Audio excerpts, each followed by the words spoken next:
this is really interesting. Does the gig bill make things more expensive from the platforms and thus the consumers? Are there implications? Yeah, because obviously there will be a lot of new mechanisms that need to be built, platform integrations. Yep. So, I would say I don't know how every platform is going to handle the cost, whether they will pass it through or not. But I will say, from the gig worker side, let's say if now a certain percentage goes off as non-disposable and I cannot take that into my pocket, it has to go into somewhere else. I may be a higher cost to be engaged. I need more take home. My take home now used to be 10. Maybe now it's 9.5 or 8. Because of SOCSO? Yeah, because we're going to deduct. Okay. And you will not have that in your pocket. So if you want to go out and buy that copy, you only have 8 ringgit 50 cents. You don't have 10 ringgit now.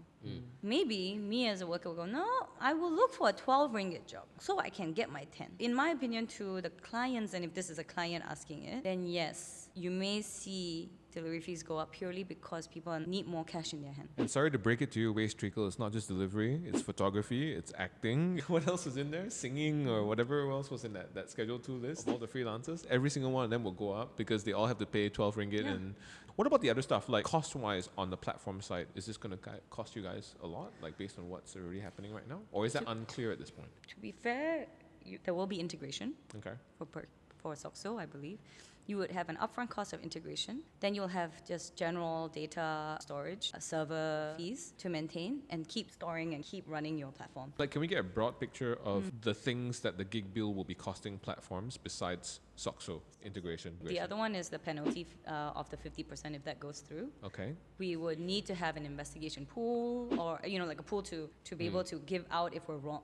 If we're not wrong on the investigation, we just did the investigation. Like when I'm happy he's innocent, I will have to pay him. So I would need to put a pool probably aside for investigation to pay out my workers. I'm not sure where that comes from. I would have to take a cut from the commission, which is where my revenue is, and then put a pool for investigation. And then I guess there is other areas like, depends if there's other rules of like compliance, and we may have to hire people to ensure we meet it within the SLA of the date and time. So let's say if I have to submit my penalties for me to eventually get it approved by DG and then put it on my platform, I need one person to file it, make sure it gets responded, and then maybe put it out, like this admin costs. Even if this was the case, you're not against the principle of we need to protect our workers and everything. And even if that means prices do go up, if it's for the benefit of the ecosystem, sepatutnya okay je lah kan? Yeah. You're not against We're definitely not against any of this. Because we even did this when we started the business. We had insurance. Then we created on-demand insurance. And then we pushed the 2020 Perkeso insurance when it went live. We've always supported insurance. Actually, I'm so happy we have insurance. It will be great because it will be more affordable, better coverage.